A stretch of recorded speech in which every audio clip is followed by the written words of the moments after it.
Hello, everybody. It's a beautiful Saturday evening. You know, Malcolm X once famously said, when the sun comes up, the rooster crows. Well, the sun's up. It's time to it's time for us to crow. Well, hey guys, on a very serious note, there's something I'd really like to talk to you about that I think is extremely important. Right before I do that, a few shout outs to you guys. I see my dear friend Earl Yancey. Earl, thank you so much. This is who is this? This is Kenny. Thank you. Good evening to you. They call me Uncle Muera. We are we are on already. Thank you guys. Thank you for taking the time out of your very busy schedule to spend a few moments with me here on SML TV. I won't be long. I need about 15, 20 minutes of your time, and let's get straight into this. Guys, let's talk about MUNIR Zulu. Now, some of you may be asking the question, who exactly who is MUNIR Zulu? Well, in a nutshell, MUNIR Zulu is a 35-year-old male member of parliament for Lumezi district. He's a member of parliament for Lumezi district. And as you know, Lumezi is located over there in the eastern province, and it has a population of fewer than 200,000 people. So you've got this young guy, he's about 35, and he hasn't been to college. He went as far as secondary school. He has a grade 12 certificate that I must be very honest with you is very questionable. There are circles that question the authenticity of this grade 12 certificate. And it's not a secret. That's something that people openly talk about. And even though Munir touts himself, and he does, especially here in the recent past, he's been touting himself as a potential presidential candidate. I remember one time he did an interview not too long ago, several months ago, might have been about 6, 8 months ago, where he openly said that he was vying and gunning for the presidency of the country. I mean, this is a guy that represents less than 200,000 people, and and somehow he has allowed power to get to his head. And in the early stages of the game, whenever you hear a young politician, 35 years old, talking a big game about how he wants to be president, you know instantly that his priorities are not in check. He's putting the cart before the horse. There are several things that have to happen, especially within the Zambian context. Anyone that decides to run for president, there's a path to the presidency. Sometimes it's not predictable, but there's a path to the presidency, and that is not the path one takes when they want to be president. You can't represent a tiny portion of the country, and you've never been to university, you've never been to college, and and then all of a sudden you're talking about how you want to be president of the country. Now, keep in mind we're living in a very different dispensation. Okay, because I know some of you are going to jump on here and you're going to talk about how, well, not everybody has a college degree. That's true, but we're living in a different time now. This is not 1945. This is 2023. The rules have changed. So this young guy sort of made waves in parliament because, he's got a glib tongue. I'll give him that. He speaks very, very clearly. He's a great speaker, in parliament there, a little ahead of himself, but the point is, he's I would define him, and this is my definition. My definition of Munir Zulu is an over ambitious zealot. There, I said it. Can we say zealot? Are we allowed to say zealot on Facebook? In a nutshell, that is a compressed definition of Munir Zulu, an overzealous zealot. And here's the thing. You guys know that recently he was arrested and charged with defamation. The story was, for those of you that do not know, let me bring you up to speed. Basically, Munir Zulu one day just woke up and said, "You know what? I have proof that the Minister of Finance received a bribe of over $200,000, and I can prove it." Well, whenever you say whenever you paint in broad strokes like that, you really have to have your ducks in order. Really, truly. Whenever you decide to stand in front of a blank canvas and then you begin to paint in broad strokes in that manner, and you begin to make outlandish statements like, "I have proof that the current Minister of Finance is receiving bribes in excess of $200,000, and I can prove it to you." Whenever you talk like that, you better make sure that your ducks are in order. In other words, you better make sure you've got the evidence, because when they take you to task, it's a completely different story. So he announced this, and of course, being aggrieved, the Minister of Finance went ahead and sued him for defamation. Now, our laws, you know, you get arrested for that. You do.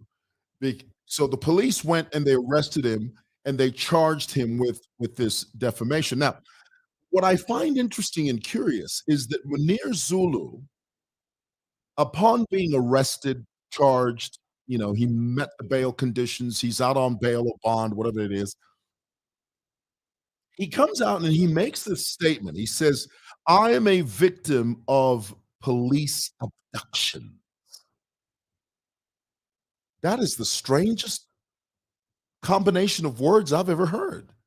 Now, of course, being a member of the opposition, he has the privilege of, in his mind, he thinks that he's fully justified in using this phrase, police abductions, when he knows good and hell well that he was arrested and charged because, according to the law, he defamed someone, and now the onus is on him to prove in a court of law that his claims were substantial, or substantiated, rather. Substantiated. That's the task. That is the burden that lays on his shoulders now, and for him to turn around and say, "Well, we're experiencing police abduction," that is being disingenuous. It's being gratuitous, is what it is.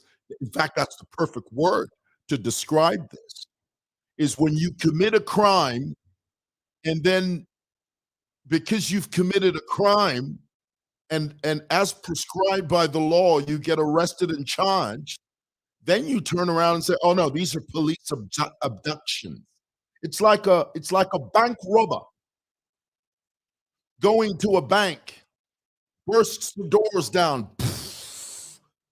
"All right, everybody get on the floor." He pulls out a 45 and he starts saying, "Everybody get on the floor. I'm going to blow your head clean off." Everybody gets to the ground, to the floor. This bank robber with his cohorts start, you know, stuffing the cash in plastic bags. And as they try to escape from the bank, they are abducted. I mean, they are caught by the police. And then the robbers say, "Oh, this is a police abduction." Do you hear how ridiculous it sounds?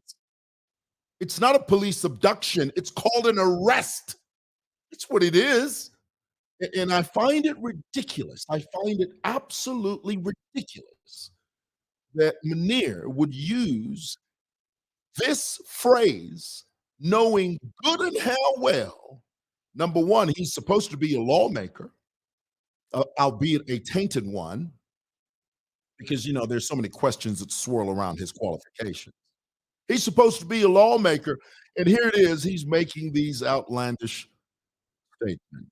Police abduction. Well, when you do the crime, you do the time, is what it is. Okay. So now I find it strange that Munir now has veered off into the wilderness. Munir says that these arrests are tantamount, the word tantamount, or as we say in Zambia, tantamount, the word tantamount means equal. These arrests are tantamount, they're equal to ethnic cleansing. This is what Munir says. Munir has taken a heavy phrase. I mean, this is a weighty phrase. These are the phrases you hear at the head. These are the phrases you hear in the courts that deal with crimes against humanity. And here it is, you've got this young boy, and I can call him boy because he's younger than I am. He's only but 35 years old. You've got this young, behind the ears boy who's using these words like he's eating popcorn when he knows that these are phrases and words that are used in The Hague, used in the courts that deal with crimes against humanity. Munir from Lumezi, who represents less than 200,000 people, for goodness sake, wakes up and says, this is ethnic cleansing. Well, Munir, get your head out of the clouds. You have lost your everlasting natural mind because you don't know what the hell you're talking about. Let's be clear. Somebody may ask the question, what is ethnic cleansing? Well, ethnic cleansing in a nutshell simply means the killing of members of one ethnicity. Okay, the word ethnicity means a group. Okay, the killing, the massacre, the annihilation, the obliteration of one ethnic group by another. You know, it's history is strewn with examples of ethnic cleansing. In 1915, the Armenian massacre by the Turks. In the 1930s, Nazi Germany's brutal Holocaust against the European Jews. More than 6 million Jews were killed, annihilated, blown off the face of the earth. That's ethnic cleansing. And here it is. You've got this MUNIR ZULU against the backdrop of the true definition of ethnic cleansing. Nazi Germany killing Jews, 6 million Jews, killing them like they were dogs and rats. You've got this young boy from Lumezi who stands in front of the camera and says, no, in fact, I think this government, this is ethnic cleansing. Let us just be clear. Let us be clear. Let us not, let's not dance around the issue. What we are experiencing in this country, Bana, is ethnic cleansing. And the HH and his homeboys, Munir, get serious. Pull your head out of the clouds, put on your bootstraps, and get to work instead of fooling around and redefining what ethnic cleansing is. You cannot redefine it. Now, guys, let's be clear. Let's be clear. I really want to be clear here. These guys, listen, I'm all for opposition politics. We need opposition politics. And I keep saying it to you, and I'll always say it. I'll never shirk away from that responsibility of saying that we do not live in a totalitarian state. We don't. We need opposition politics. What, you think the UPND are going to regulate themselves? Is that what you think? You think that those guys are going to be handed with the steel, if you know what I mean, earn their keep and regulate themselves? No, man. We need opposition politics to provide accurate, traceable checks and balances. We need that. But we need smart opposition politicians, not these Munir Zulus who wake up and because they're desperate, because they've been boxed into a corner. Munir knows that the end is near. For whom the bell tolls, Munir knows, because he knows he's desperate. As the old saying goes, desperate times call for desperate measures. So because he's desperate, he's going to come up with this nonsense where he says, "Oh no, are you kidding me? That there are no criminals in the southern province. There are only criminals in the northern and the eastern." He's trying to create a tribal rift. And whenever you have a lawmaker that talks like that, listen, it's fine and dandy for you and I to talk like that. We're just regular citizens. I mean, we're just riding high on the saddle. But whenever you have lawmakers, people that know better, or at least should know better, talk in such an irresponsible way, such a foolhardy manner, where a member of parliament, albeit green and wet behind his ears, stands up and says, "Oh no, these HH and these people are targeting us from the north and the east because they are protecting their fellow southerners. Ichi into ichi chankala tribal mancha." If there's one thing you guys failed to do, and you have never succeeded in doing it, you tried everything within your power to stick the label of tribalist on HH. You tried to send your surrogate, my brother, he traversed, he walked, he moved to and fro on the face of the earth, preaching, trying to proselytize the Zambian people and tried to convince them that this HH is tribal. If that failed, that effort landed with a hollow thud. What is it? The Zambian people said, no, no, no. The Zambian people woke up and said, no, no, no. You try something else. You can't call it tribalist. You've tried, you failed, you miserably failed. Lelo munir abu katio, my tribalists. Abba. Munir, be responsible. Okay? Pull your head out of the clouds and be responsible. All right. I got that off my chest. Thought I'd share that with you. A couple of comments. Yeah. And the opposition parties we need are those that can only offer credible checks and balances, not the current ones who are just hell bent on criticizing everything government does. Here, here. Can I get a drink? I don't have a drink. I was gonna say cheers to that. I'll tell you what.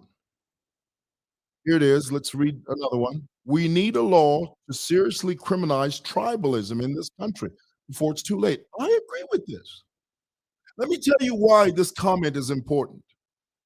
As I earlier said, it's fine and dandy when you and I, as regular citizens, make such comments. But when these sentiments, these erroneous sentiments come from the so-called lawmakers, that's a big red flag. Something's wrong there. MUNIR is lying through his teeth. You know, I heard somebody say, and I'm going to quote this. I heard somebody say, and I find this interesting. Somebody said, and this describes MUNIR to a T. Somebody said, there are some people that are so addicted to exaggeration that they can't tell the truth without lying. That's MUNIR. I mean, here it is. He sat in front of a camera and literally exaggerated the hell out of the whole thing. Ethnic cleansing, police abduction, because you spewed the defamatory utterances at ethnic cleansing. Bwana, mule bako serious. Mule bako serious. Be serious. Nonsense. And I agree with that comment that says we need to criminalize tribal, because guys, we need to criminalize tribal attempts to create tribal division. Because I tell you, look at Rwanda, not Rwanda, Rwanda. Rwanda is an example of how that can just spiral out of control. How do you think the genocide began? You think it just began from 10,000 soldiers falling from the skies, or 10,000 a group of 10,000 people falling from the sky with swords and guns and start killing people? No, it started with words. Words. These cockroaches, kill them, annihilate them. They're from that group there. Those people over there. It started with words. And so whenever you have these politicians that are so hell bent on preserving themselves, you think MUNIR Zulu loves this country? Are you nuts? It's all about self-preservation. Everything that him and his group are doing, it's about self-preservation. And they try to camouflage it in pretending to speak for the average Zambian. Oh no, we're speaking against we're speaking against these guys because we're protecting our people. You're not protecting anybody. You're trying to protect yourself, and your self-interest is self-evident. That's what it is. Let's be real. Goodness. All right.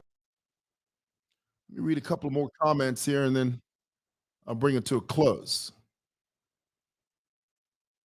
Yes. Criminalize tribal sentimentality. Oh, tell you what, three of the most powerful words in the show today. Criminalize tribal sentimentality. Vajakwimbu. Criminalize tribal sentimentality. IG. Criminalize tribal sentimentality. Not going to sit here and allow these so-called despots to throw this nation out of control because of their own special interest groups. This is not about patriotism. MUNIR Zulu does not have one bone of patriotism in his body. MUNIR Zulu does not have one iota of a patriotic cell in his human body. Everything he says, everything he does is about self-aggrandizement and self-preservation. Boom! All right. That's all I had to say. Thank you for watching. God bless. Take care of yourselves and each other. You go run. You go run.